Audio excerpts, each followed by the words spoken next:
کچھ لوگوں نے رسول اللہ صلی اللہ علیہ وسلم کے عہد میں آپ سے عرض کی، اے اللہ کے رسول، کیا ہم قیامت کے دن اپنے رب کو دیکھیں گے؟ رسول اللہ صلی اللہ علیہ وسلم نے فرمایا، ہاں۔ پھر فرمایا، کیا دوپہر کے وقت صاف مطلع میں جب ابر نہ ہو سورج کو دیکھتے ہوئے تمہیں کوئی زحمت ہوتی ہے؟ اور کیا پورے چاند کی رات کو جب مطلع صاف ہو اور ابر نہ ہو تو چاند کو دیکھنے میں کوئی تکلیف محسوس کرتے ہو؟ صحابہ نے کہا، اللہ کے رسول نہیں۔ فرمایا، قیامت کے روز اللہ تبارک و تعالیٰ کو دیکھنے میں اس سے زیادہ دقت نہ ہوگی جتنی ان دونوں میں سے کسی ایک کو دیکھنے میں ہوتی ہے۔ جب قیامت کا دن ہوگا، ایک اعلان کرنے والا یہ اعلان کرے گا، ہر امت اس کے پیچھے چلے جس کی وہ عبادت کیا کرتی تھی۔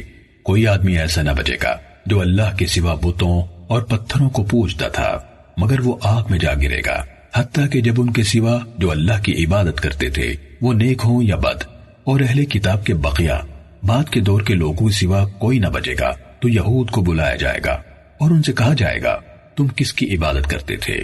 وہ کہیں گے، ہم اللہ کے بیٹے عزیر کی عبادت کرتے تھے۔ تو کہا جائے گا، تم نے جھوٹ بولا، اللہ تعالیٰ نے نہ کوئی بیوی بنائی نہ بیٹا، تو اب کیا چاہتے ہو؟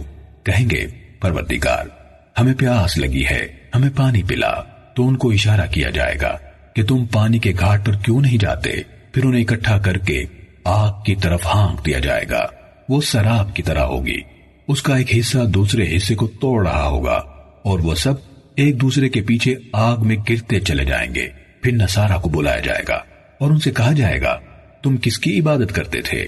وہ کہیں گے، ہم اللہ کے بیٹے مسیح کو پوجتے تھے۔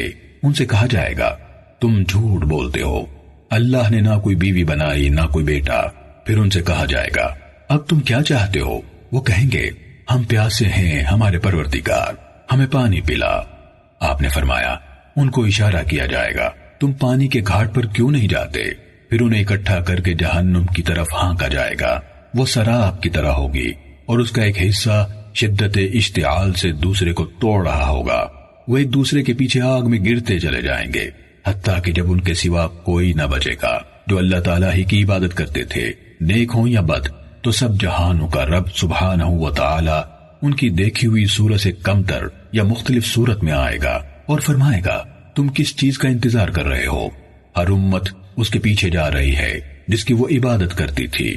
وہ سامنے ظاہر ہونے والی صورت کے بجائے اپنے پروردگار کی طرف متوجہ ہو کر التجا کریں گے، اے ہمارے رب، ہم دنیا میں سب لوگوں سے جتنی شدید بھی ہمیں ان کی ضرورت تھی الگ ہو گئے، ہم نے ان کا ساتھ نہ دیا۔ وہ کہے گا، میں تمہارا رب ہوں۔ وہ کہیں گے، ہم تم سے اللہ کی پناہ میں آتے ہیں، ہم اللہ کے ساتھ کسی کو شریک نہیں ٹھہرائیں گے۔ 2 یا 3 دفعہ یہی کہیں گے، یہاں تک کہ ان میں بعض لوگ بدلنے کے قریب ہوں گے۔ تو وہ فرمائے گا، کیا تمہارے اور اس کے درمیان کوئی نشانی طے ہے جس سے تم اس کو پہچان سکو؟ وہ جواب دیں گے، ہاں۔ تو پنڈلی ظاہر کر دی جائے گی، پھر کوئی ایسا شخص نہ بچے گا جو اپنے دل سے اللہ کو سجدہ کرتا تھا، مگر اللہ اسے سجدے کی اجازت دے گا، اور کوئی ایسا نہ بچے گا جو جان بچانے کے لیے یا دکھاوے کے لیے سجدہ کرتا تھا، مگر اللہ تعالیٰ اس کی پشت کو ایک ہی مہرہ بنا دے گا۔ جب بھی وہ سجدہ کرنا چاہے گا اپنی گدی کے بل گر پڑے گا، پھر وہ سجدے سے اپنے سر اٹھائیں گے، اور اللہ تعالیٰ اپنی اس صورت میں آ چکا ہوگا جس میں انہوں نے اس کو سب سے پہلی مرتبہ دیکھا تھا، اور وہ فرمائے گا، میں تمہارا رب ہوں۔ تو وہ کہیں گے، ہاں تو ہی ہمارا رب ہے۔ پھر جہنم پر پل لگا دیا جائے گا اور سفارش کا دروازہ کھل جائے گا، اور سب رسول کہہ رہے ہوں گے، اے اللہ سلامت رکھ، سلامت رکھ۔ پوچھا گیا، اے اللہ کے رسول، جسر یعنی پل کیا ہے؟ آپ نے فرمایا، بہت پھسلنی ڈگمگا دینے والی جگہ ہے، اس میں اچک لینے والے آنکڑے اور کئی نوکوں والے کنڈے ہیں، اور اس میں کانٹے دار پودے ہیں جو نجد میں ہوتے ہیں، جنہیں سعدان کہا جاتا ہے۔ تو مومن آنکھ کی جھپک کی طرح اور بجلی کی طرح اور ہوا کی طرح اور پرندوں کی طرح اور تیز رفتار گھوڑوں اور سواریوں کی طرح گزر جائیں گے۔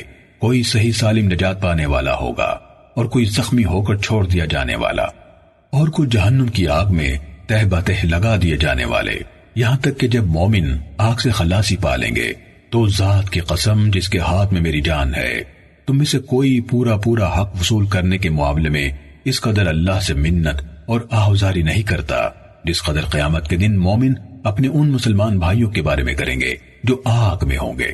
وہ کہیں گے اے ہمارے رب، وہ ہمارے ساتھ روزے رکھتے، نمازیں پڑھتے اور حج کرتے تھے۔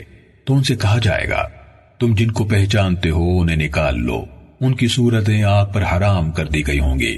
تو وہ بہت سے لوگوں کو نکال لائیں گے جن کی آدھی پنڈلیوں تک یا گھٹنوں تک آگ پکڑ چکی ہوگی۔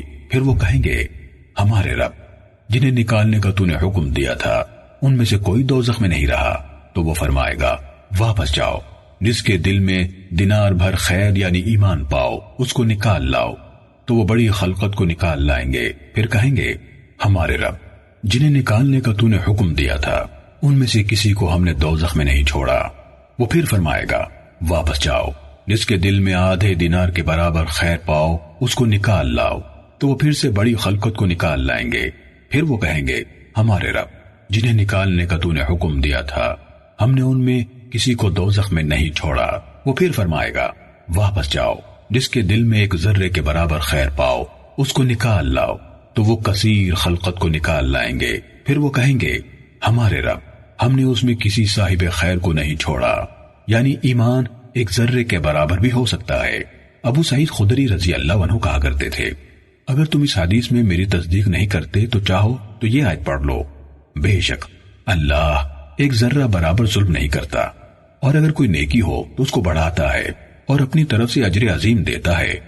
پھر اللہ تعالیٰ فرمائے گا فرشتوں نے سفارش کی، انبیاء نے سفارش کی اور مومنین نے سفارش کی، اب ارحم الراحمین کے سوا کوئی باقی نہیں رہا۔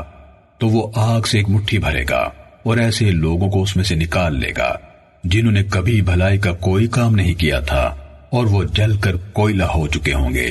پھر وہ انہیں جنت کے دہانوں پر بہنے والی ایک نہر میں ڈال دے گا جس کو نہر حیات کہا جاتا ہے۔ وہ اس طرح اگ کر نکل آئیں گے جس طرح گھاس کا چھوٹا سا بیج سیلاب کے خس و خاشاک میں پھوٹتا ہے۔ کیا تم اسے دیکھتے نہیں ہو کہ کبھی وہ پتھر کے ساتھ لگا ہوتا ہے اور کبھی درخت کے ساتھ جو سورج کے رخ پر ہوتا ہے وہ زرد اور سبز ہوتا ہے، اور جو سائے میں ہوتا ہے وہ سفید ہوتا ہے۔ صحابہ نے کہا اللہ کے رسول، ایسا لگتا ہے کہ آپ جنگل میں جانور چرایا کرتے تھے۔ آپ صلی اللہ علیہ وسلم نے فرمایا تو وہ لوگ نہر سے موتیوں کے مانند نکلیں گے، ان کی گردنوں میں مہریں ہوں گی۔ اہل جنت بعد ازاں ان کو اس طرح پہچانیں گے کہ یہ لوگ اللہ تعالیٰ کے آزاد کیے ہوئے ہیں، جن کو اللہ تعالیٰ نے بغیر کسی عمل کے جو انہوں نے کیا ہو اور بغیر کسی نیکی کے جو انہوں نے آگے بھیجی ہو جنت میں داخل کیا ہے۔ پھر وہ فرمائے گا جنت میں داخل ہو جاؤ اور جو تمہیں نظر آئے وہ تمہارا ہے۔ اس پر وہ کہیں گے اے ہمارے رب، تو نے ہمیں وہ کچھ دیا ہے جو جہان والوں میں سے کسی کو نہیں دیا۔ تو وہ فرمائے گا تمہارے لیے میرے پاس اس سے بڑھ کر بھی ہے۔ وہ کہیں گے اے ہمارے رب، اس سے بڑھ کر کون سی چیز ہو سکتی ہے؟ تو وہ فرمائے گا میری رضا، کہ اس کے بعد میں تم سے کبھی ناراض نہ ہوں گا۔ صحیح مسلم حدیث نمبر 454۔